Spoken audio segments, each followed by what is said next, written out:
നീ ഇങ്ങനെ ഫോണും നോക്കി ഇരിക്കാണ്ട് നിന്റെ സാധനങ്ങൾ എടുത്തു വെക്ക്. നാളെ നമുക്ക് ഇവിടുന്ന് പോവണ്ടേ ജയേഷ്ണ?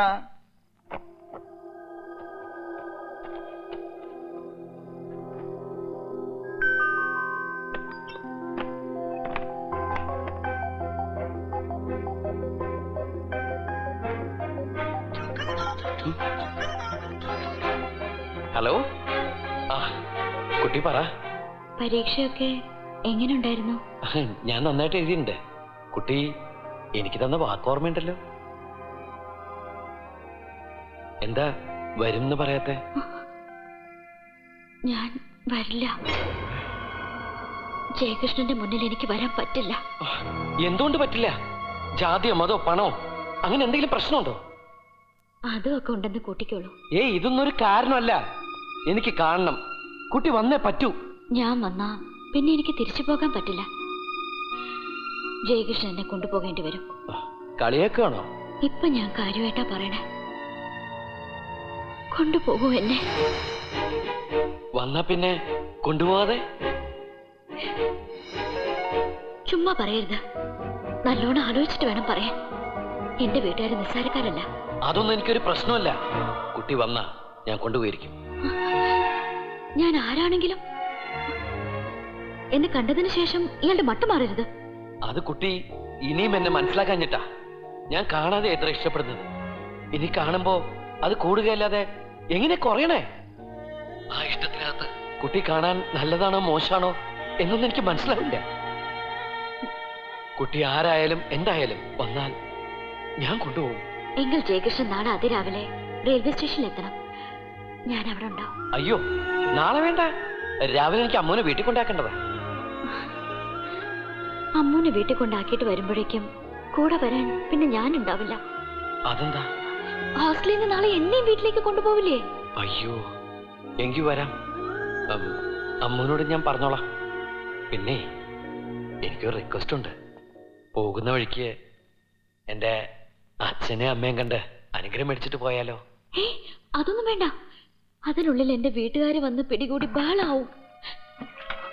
പറഞ്ഞ പോലെ നാളെ പുറപ്പെടുമ്പോൾ ഞാൻ വിളിക്കാം. Okay, good night.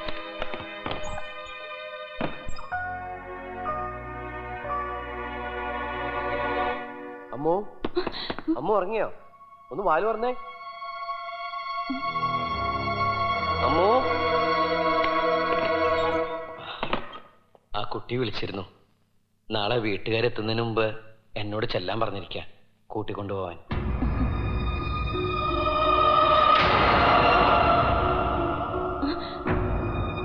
എന്നിട്ട് ജയേഷ്ണൻ എന്ത് പറഞ്ഞു? വരാം എന്ന് പറഞ്ഞു. എന്തിനാ അങ്ങനെ പറഞ്ഞേ? ആ കുട്ടിയുടെ വീട്ടുകാരറിഞ്ഞ് ബഹളം ഉണ്ടാക്കിയാലോ? ഞാനെന്തിനാ പേടിക്കണേ? എന്റെ കൂടെ അശോകേട്ടനില്ലേ? ഒരു നിവൃത്തി ഇല്ലാണ്ടായ ഞാൻ അശോകേന്റെ സഹായം ആവശ്യപ്പെടും. ഇനിയൊരു പക്ഷേ നമ്മൾ തമ്മിൽ കാണലുണ്ടാവില്ല. അതുകൊണ്ട് അമ്മ നാളെ സേതുവിന്റെയും നീലാംബരന്റെയും മല്ലികയുടെയും കൂടെ വീട്ടിലേക്ക് പൊക്കോളൂല്ലേ? Thank you. പിന്നെ ഞങ്ങൾക്ക് വേണ്ടി പ്രാർത്ഥിച്ചേക്കണേ, നിങ്ങളെ രണ്ടാളും.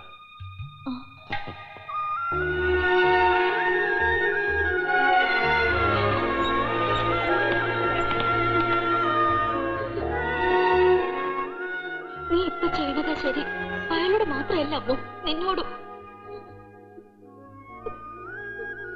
നീ പോയിക്കോ. നിങ്ങൾ രണ്ടാളും സുരക്ഷിതമായിട്ട് എവിടെയെങ്കിലും എത്തുന്നത് വരെ വീട്ടിൽ അറിയാണ്ട് ഞാൻ നോക്കിക്കോളാം.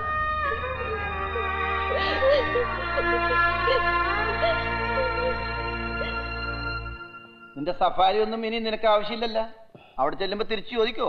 നീലാംബര, അതെ, എനിക്ക് നീ ഒരു ഉപകാരം ചെയ്യണം. എന്ത്? നാളെ ഞാൻ പുന്നൂർക്കടവിലേക്ക് വരണില്ല. വരാണ്ട് പിന്നെ? പുലർച്ചെ നിങ്ങൾ എഴുന്നേക്ക് മുമ്പ് ഞാനിവിടെ വിട്ടു പോകും. ആ കുട്ടിയും എന്റെ ഒപ്പം വരണുണ്ട്. അയ്യോ, അതിന് നീ എന്തിനെ പേടിക്കണം? ഞാനല്ലേ പോണത്. പിന്നെ നീ ഈ കാര്യം മല്ലികയോട് പോലും പറഞ്ഞേക്കരുത്. അമ്മൂനോട് ഞാൻ പറഞ്ഞിട്ടുണ്ട്. അതുകൊണ്ട് നീ മല്ലികയും കൂടി അമ്മൂനും സേതുവിനും ഭദ്രമായിട്ട് വീട്ടിൽ കൊണ്ടാക്കണം.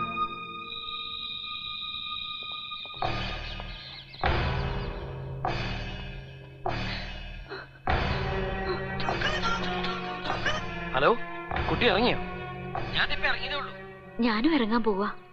അതിനു മുൻപ് ഒന്നുകൂടി വിളിച്ചതാ, എന്റെ ഒരു ഉറപ്പിന്. എന്താ കുട്ടി ഇത്? ഇത്രയ്ക്ക് വിശ്വാസമില്ല എന്നെ? വിശ്വാസമില്ലാഞ്ഞിട്ടല്ല, പേടിച്ചിട്ടാ. എന്നെ കാണുമ്പോ ആ മുഖത്തൊരു ചെറിയ ഭാവം മാറ്റം ഉണ്ടായാൽ പോലും ഞാൻ കൂടെ വരില്ല, മടങ്ങി പോവുകയില്ല. ആ ട്രെയിനിൽ തന്നെ ഞാൻ ജീവിതം അവസാനിപ്പിക്കും. കുട്ടി, അങ്ങനെയൊന്നും ഉണ്ടാവില്ല. ധൈര്യമായിട്ട് ഇറങ്ങ്, ഞാനല്ലേ പറയണേ. ഓക്കെ, ഞാൻ സ്റ്റേഷനിൽ എത്തിയിട്ട് വിളിക്കാം.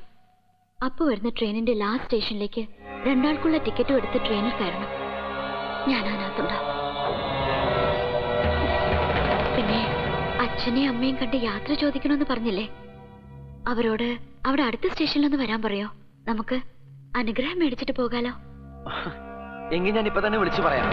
അച്ഛനും അമ്മയും സ്റ്റേഷനിൽ തീർച്ചയായിട്ടും എത്തും. ഓക്കെ, കുട്ടി പറഞ്ഞ പോലെ ട്രെയിനിൽ ഞാൻ കയറും. അതിനകത്ത് കണ്ടില്ലെങ്കിൽ പിന്നെ അതെന്റെയും അവസാനത്തെ യാത്രയായിരിക്കും. അശോകേട്ടാ, അശോകേട്ടാ, അശോകേട്ടാ, ആ ബോഡി ഗാർഡ് ചതിച്ചു. അയാൾ നമ്മളെ അമ്മൂനെ പ്രേമിച്ച് അവളെ കൊണ്ട് നാട് വിടാത്രേ.